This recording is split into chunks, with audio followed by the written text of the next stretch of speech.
Hello, everyone, and welcome back to our Thrive with Five series. Today's episode is Google Classroom Next Level. Thank you all for joining us. I think I understand we have over 2,500 people from around the world with us today, and we're thrilled that you're all here and excited to share some really cool things about Classroom today. As typical with our program and our streams here, this link at the bottom of the stream, the Thrive with Five short link, will get you to the registration page. It will allow you to register for past events if you want to see the recordings. They're all there, and this event will actually be uploaded within typically a few minutes. Give it 15, 20 minutes after this event, and it's likely available by then. Also, just a programming note, we are working on subtitles in Spanish for these events. So we're working on it. We've heard your requests, and we're seeing what we can do to make that happen in the near term. As usual, we're on social media. So if you are using Twitter or anywhere else that you want to post to, the hashtag GoogleEDU, adding that to your post would be great. We'll follow along. And I'm R. Kiker on Twitter if you want to tag me on a post. And I hope everyone's ready for the ride. We've got our coffee and our Google mugs, so let's go. All right, so today for Next Level Classroom, I'm sure some of you joined us on Tuesday for the intro.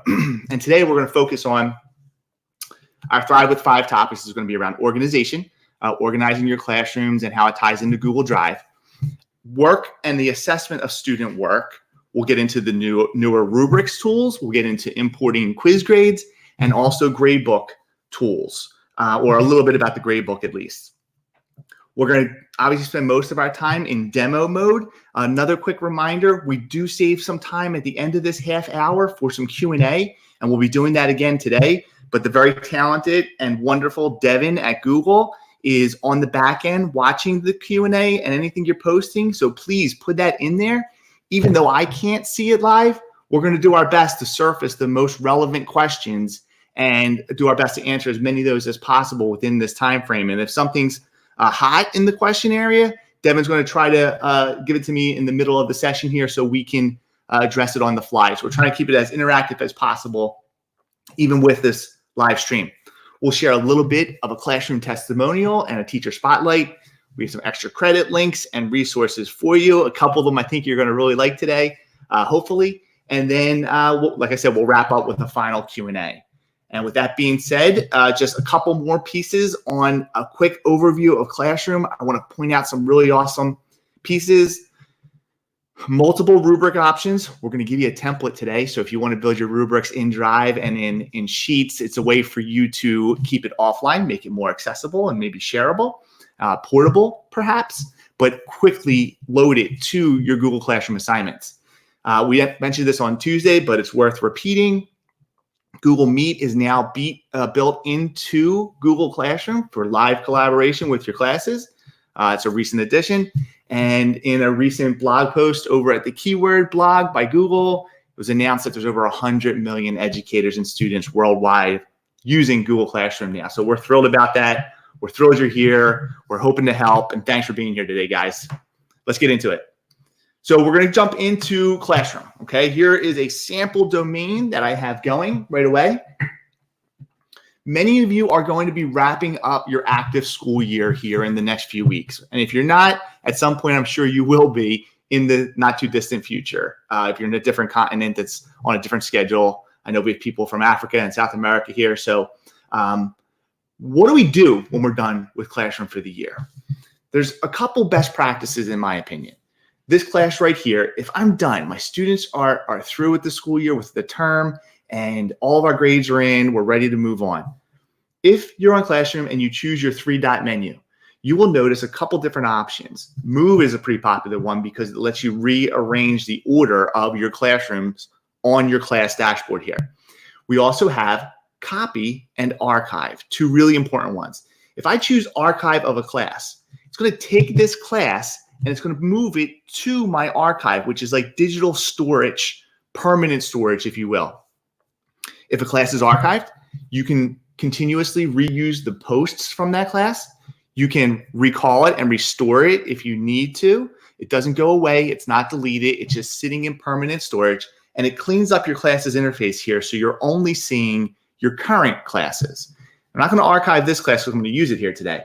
But I do want to point out, if I go to my 3-bar menu down to archive classes, that's where all of your classes that have been archived in the past will live. The other piece that I really want to drive home here. Let's say you finish this year and you spent this whole year working heavily in Google Classroom, building your assignments, working on your topics, organizing it for your students. It would be a pity at the end of the year if you started a new classroom and you couldn't recall all of those materials. So what Google implemented in recent years is this copy feature. And if I choose to copy this class, what it does is it takes all of the content from that class. I have an example here. Let's take a look. It takes all of the content when I make the copy. And when I open my new class, so my friends in North America and those who are on the September to June roughly school year, and you come back in September, you have this class already copied, and I'm looking at it here. Well, if I go to my classwork, all of my assignments are still here. Back to stream real quick. Any announcements that I made in the previous year go away. So those announcements are gone, allowing you to make new announcements. All of your classwork is here, and it's reverted to draft mode. So if you spent this really long time building a project with great instructions and details, and now you want to pull it forward, it's all ready to go. Also, if I go to my people page, no students are here. There are students in my other test class, but when I make a copy, all of the existing students are unenrolled, and now you're ready to enroll new students for the new school year. Huge time saver, very valuable. I didn't want to overlook that with this organization topic, right? I'm going to jump back to my main classes. I'm going to jump into our demo class for today. And on this demo class, I want to point out something right away. We have our stream. That's where we always land, right? When I come to classwork page, I don't think it's overlooked, but maybe it's not fully understood that when you start Google Classroom, there is instantly a folder built in Google Drive called Classroom. And in any class that you're currently in, if you go to this class drive folder and open it up, it will take you over to Google Drive, where you'll notice this path in my drive, classroom folder, name of the class. Every project that I build in this class will live inside of this folder. If I open up a sample project, here are all of my test students that are enrolled in this class. So you can quickly dive in, look at a particular assignment, and then see all of the submissions, the portfolio of submissions, if you will, for all the students in this class. Really helpful and really good piece of organization on the teacher side. Just a quick note on that. On the student side, obviously they can't see everyone else's work. They would enter this folder and just see their work that they've created and submitted over the past course of the school year. If you're looking for a particular student, last name Kiker, one trick I love is just using my search in Drive and looking for the name Kiker in the title, and then you can quickly surface and see a single student over in Google Drive as well. Okay. Yeah. Making the assignments. And we talked about this on Tuesday in our intro, but we're going to level up here with the assignments today. When I'm in Google Classroom and I say create assignment, okay, here we are. I had a quick state project that we were using as a demo the other day. I can type in state project. We can do all the things that we mentioned before. I can add something from Google Drive. And when my files open and I select test state project and I add that in, typically in my mind, I'm going to mostly use make a copy for each student. We can set who it goes to, point values, due date, and topics as we discussed on Tuesday. Topics for your organization, right? They're like almost like keywords or kind of like a folder system and identify a way to identify the category of assignment. But here's where we want to dive today, this next level session. We want to take a look at rubrics and originality reports. If I go to add a rubric, we have 3 options now. We can create a rubric from scratch. It's great. And we're going to do that here in just a moment. We can reuse a rubric from earlier in this class or from other classes. Let's say you had a standard writing rubric that you're using to assess written work. Maybe you make that the first in the beginning of the year, and you're going to use it pretty much every week. You can constantly recall that back so you don't have to recreate it. And then, of course, our third option is to import a rubric from Google Sheets. That's definitely level up and it really ups your game. And that's what we're going to hit on here in a moment. But initially, let's just take a look at the Create Rubric interface right here. When I start this rubric and I open up my state project, you'll see that I have criterion for the title. Maybe I just want to call this mechanics for now. I'm going to keep this simple, obviously. And for our 1 point, not met, not meeting. And then maybe for 2 points, we can say approaching. And I'm not going to put in the descriptions, obviously, because I wouldn't want to take up too much time on this today. And for 3, I can say standards were met. And for 4, let's say exceeding. Okay. From here, you can see that as I enter in a point block on each of these criterion sections, it's automatically accumulating a point or a level of points for that category. If I want to add multiple criterion, I can build my rubric right down from here. Okay. Now, I'm going to close out of this because I don't want to save it, but that's how you would build a rubric directly inside and it attaches to your assignment. In a moment, we're going to look at an assignment where we're actually going to use a rubric that was created to grade the work that was submitted by our students. If I close out of this, I'm going to discard this for a second because I don't want to lose the fact that I can show you import from Sheets. The challenge that I've heard from many of the teachers in the schools that we're working with is they don't know what the format of the rubric should be in Sheets. So we went ahead, I don't even know where this demo came from, to be honest with you, but it really works well. And here is a classroom rubric template. We have linked to this in our extra credit coming up here on the slides. I've also put a direct link to this on the Thrive with 5 page with that short link that we'll give to you at the end. It's set to automatically copy. So when you go to this rubric and if you want a copy of it, just open it. You'll be prompted to make a copy and then you can have your own version and make multiple copies of it in your Google Drive. Okay. So what you can see here is did not meet, approaching, meets, maybe 4 is exceeds. Watch closely. When I type in exceeds in this template and I leave the cell, it's going to fill in for all of my other criterion.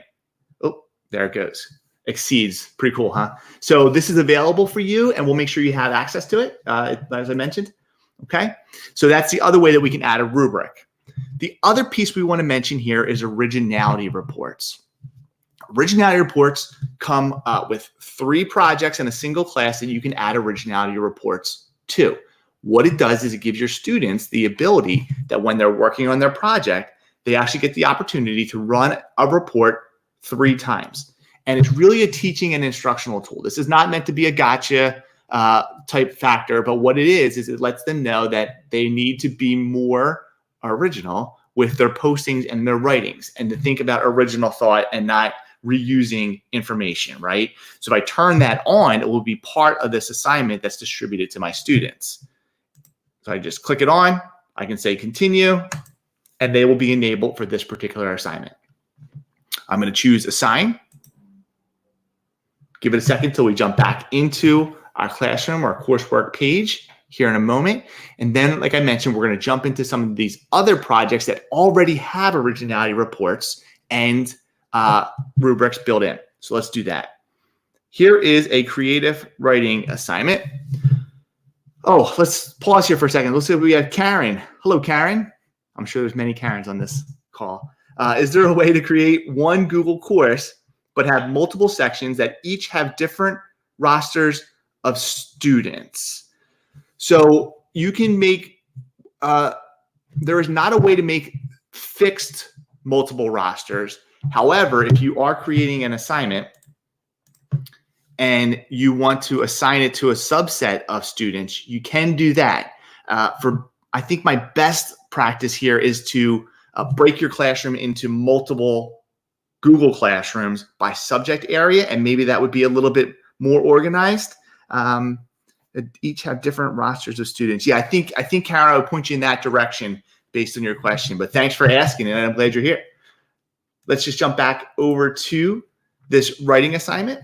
I am going to, when I look at it, I can see quickly my rubric is turned on, my example or my base project in Google Docs is here. I can click the turned in or assigned and go right into my assignment window like you see here. Now, what's valuable about this? When I open this up, I can sort a little bit. I could always say, you know what, show me by first name or last name. I like seeing show me turned in those assignments or those projects that have been assigned but not yet graded or turned in, right? So I can kind of categorize. And maybe my favorite feature ever added to Google Classroom is this. When I open this assignment,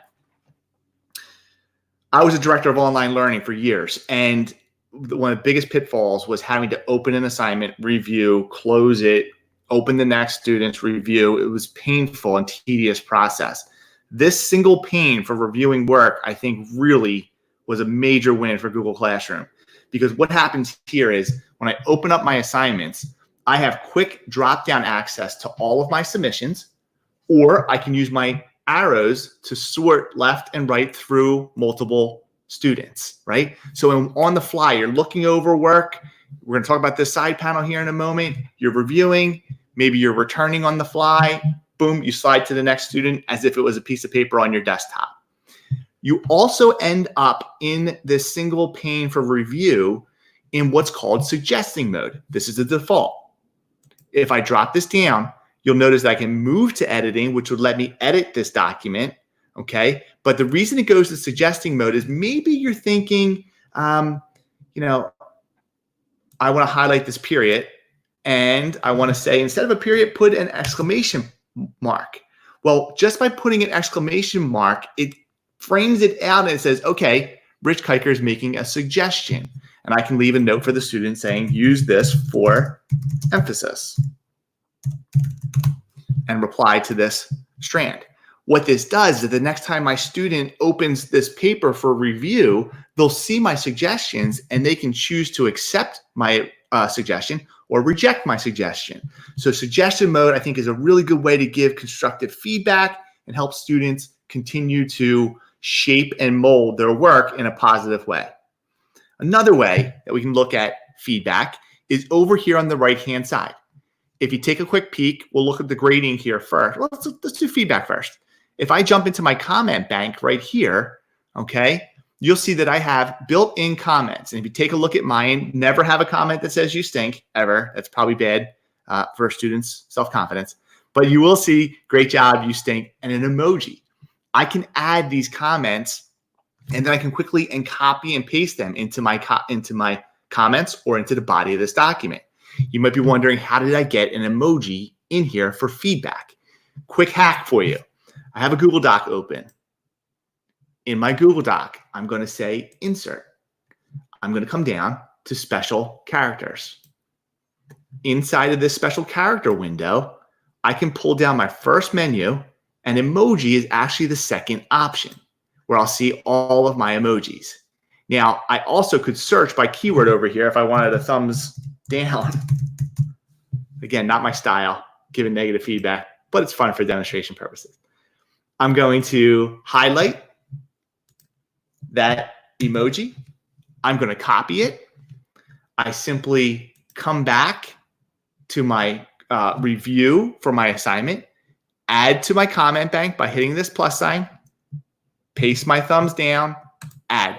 And now I have emoji set in my my comment bank that I can just simply copy and paste and add into this Google Doc as I'm reviewing it, right? So fun little trick for helping students and building some engagement as well. Let's talk about grading. When I'm in this assignment, and I look over here to the right, and I see my student has turned this in, no flagged passages from the originality reports, so that's great. I feel confident. If it was partial on original content, it would tell me that it was flagged, and I can go in and I can explore it a little bit. Here's my rubric grading. Remember, I made a 4-point mechanics rubric. Well, if I don't remember my own criterion or my categories, I can drop this down. I can see, okay, exceeds, meets, approaching. What I like about this is even though my rubric, in this case, the example, is only a 4-point rubric, I made the project a 20-point project. So instead of having to do the math in your head, when I close my mechanics, as I choose where they fell here, a 2 out of 4 automatically populates a 10 out of 20. If I come over, it will continue to populate down the side for me. and I can fill this student's grade. And then I can say return, which is important because return sort of finalizes the grading process, allows your students to see their score in Google Classroom, and then move from there. And I can just cycle through my students and go through my grading process. If I look back at Classroom, maybe a little plug for a future event, we're going to do forms in the next couple, I think in 2 or 3 weeks. It's on the Thrive with 5 page. One of the form sessions we're going to spend on quizzes and making self-graded quizzes. If I open up this self-graded quiz that we'll talk about building then, check this out. This is one of my favorite features too. I can't stop today without showing you this. So once my students open the forms quiz and complete the forms quiz and hit submit, that submit button automatically triggers that they turn in their work. And what I get is I see that my students have turned in their work. I can simply say import grades. Google Classroom is going to look at my math quiz, see how my students did, and within a couple seconds, populate their scores from that quiz. And now they are ready to be returned. If I hit return, the students get their grade back, and it's one quick, simple, hopefully less painful way for data entry and taking a little data entry off your table, hopefully. One other note, in this page, if you have an external grade book or an external student information system, there's a cool feature here where I can come to this gear. So I'm in the grading section of an assignment, click on this gear, and I can say download these grades. So this particular project's grades as a CSV or a comma separated file. That comma separated file lets me likely in your other platform, import your grades in a one kind of quick click upload into your gradebook manager. So something to explore and investigate and see if it's available for you if you are using an external grading system, okay? So a couple pieces there on assignments. Just briefly touch on grades over here, and you will see that the class average is populating, my students are coming in, and my gradebook will continue to populate automatically for me, okay? Good stuff. We could spend days in here, maybe not days, we could spend hours, but let's get back, and so I can get to a couple of your questions. Just wanted to call out Rick Lappy. We're talking about student use here today. Don't overlook the value of using this with adult learners. We use Google Classroom often in our school districts and with our teachers that we're training because it's a great place to organize resources and basically host resources for a group or a cohort. And Rick is doing that exceptionally well. Rick is actually one of the trainers for Kiker Learning, and he had the chance to go down. We were able to send Rick to the British Virgin Islands over the last year or two, several times to work with teachers down there who were getting started with Google Classroom, leveling up with Chromebooks and Google for Education. And he just did wonderful work by organizing with Classroom. And here he is working with some teachers in that way. Again, extra credit resources. We have some extensions here for you to use. There's a great Share to Classroom extension that's available that I would encourage you to come in here and dig in a little bit. There's really valuable resources. Again, the Classroom rubric template is in the slide deck. It is also over on the Thrive with 5 page and series. And as promised, here is that link. Once again, I'm going to leave this up while we start to try to answer some of your questions here. Mary, I love that name. So do the rubrics have more specific descriptions for the skill sets? For instance, specifically teachers like music. So Mary, you can customize the rubrics and the criterions in any way that you wish. If you have an existing rubric that you want to work with, you can do that. And the template that I shared will also let you fill in your own fields and descriptions. So they're fully customizable to whatever you're looking to do. From Cheryl, is there a way to see which students I have already given feedback to without opening each student? I'm assuming with feedback, we're talking comments or suggestion mode. One idea I have that might help there is if you're in your classroom and you jump to the Class Drive folder that we explored briefly. When I open this up, if I open the creative writing exercises, right, you'll notice that I see all the assignments here, and I can see that it was last modified by me. So if you're trying to look back quickly and see, did I get to that one or didn't I get to that one? This could give you some quick insights, but without going back into the review panel, I can't think of a way for you to quickly know that you commented on multiple files at one time. If something comes to me, another idea, I'll post it to the Thrive with 5 page on the website there so we can see it there. And one other question here from Karen. Can we do the grading process with PDFs of scanned documents? I teach chemistry and require students to show calculations, drawings, which are not easily done. Yeah, Karen, I don't see a reason why if students are turning in, I think what you're asking here is if students turn in PDF files, can you review them quickly? And the answer is yes. And there's a couple ways to do that. You can do it when you're opening the files for the PDFs from the direct submission and cycle through it that way. And I think that would work just fine because they're turning in PDFs. Maybe if they're turning in, because you're using fixed PDFs. Okay, I'm following. There's something from a publisher or something like that, I guess. I think you will be fine with them submitting PDFs and be able to review them all at the same time. One challenge is that you don't have the editability on PDF, so you can review them in a quick fashion, but you can't leave comments back to them. I have an idea though. I'm sorry, I'm thinking through these questions. I wish we could have a conversation. If you use the mobile app for Classroom, I would point you there to check it out and see if it helps your workflow. There is some markup features so that you can use a phone or a tablet device or even the Android app on a Chromebook and do some markups on that PDF. I would encourage you to check that out and maybe check that out a little bit more. That might be a valuable solution that might help you. From Kim, how do you find comments in your comment bank quickly in order to add to private comments for students? So Kim, if I am in reviewing a project, like this one right here, okay? And I come to my comment bank, these are intended to be put quickly into the document. For example, if I highlight some text and I open my comment bank here, there is this 3-dot menu to copy this to my clipboard, and then I can paste it here. I find myself often just highlighting and copying and quick pasting here.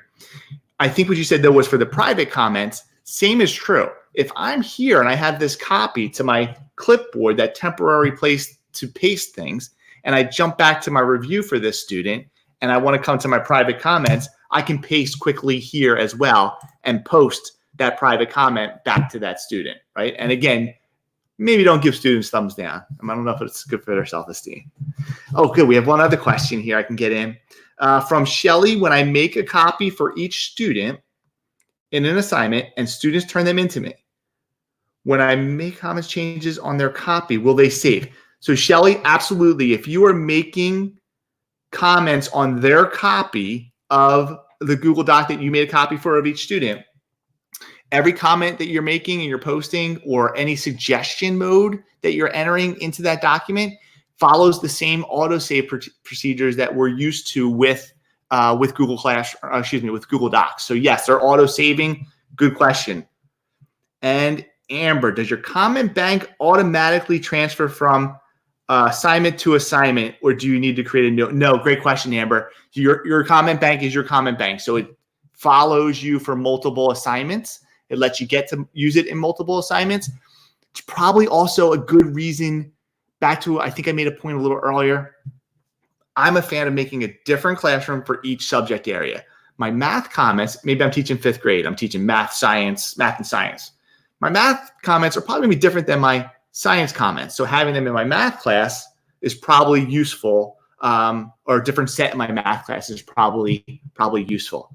So listen, great questions, everybody.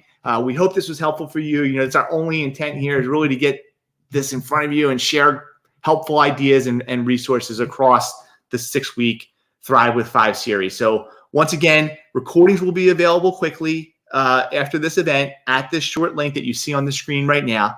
We're working on subtitles for future or adding subtitles in Spanish to future existing and future recordings. We heard you. That team, I know Devin is really on top of that. So they're working on that right now. And if you want to see past events, again, they're here and available. I want to thank everyone for your time today and for being here with us. We hope it was valuable, and have a wonderful day. We hope to see you next week when we dive into Google Docs and some tricks into using Google Docs. Thanks for being here, everyone. Take care.